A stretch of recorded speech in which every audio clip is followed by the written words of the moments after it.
Everyone, Dave here from Showdown. Let's take a little walk around MG replica Gazelle we got in. Runs and drives nice. It's on a Pinto 4-cylinder chassis. Does a 4-speed manual trans, rack and pinion steering. Runs and drives really nice.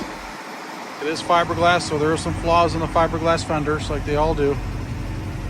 But it's got a good look to it. The ultimate cruiser, we're going to price it to sell, so it shouldn't last long here.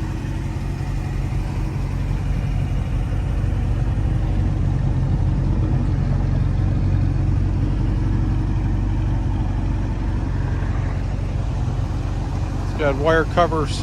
Those are steel wheels behind there. If you want to pop those wire caps off, there's actually nice chrome wheels behind it and matching spare.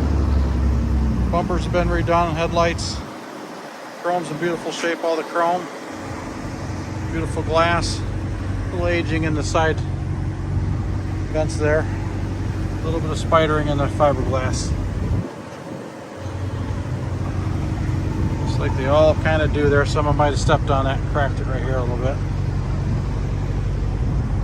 A little bit of stress cracking.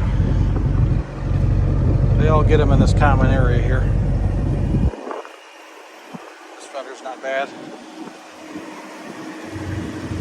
Passenger front's actually in nice shape as well. Be an easy fix if you wanted to touch it up, but a little wear on that driver's seat. All the gauges work in it. Looking for something cheap and affordable to run around town and not break the bank, give us a call. Our number's 586-791-0778. ShowdownAuto.com. Thanks for watching. Take care.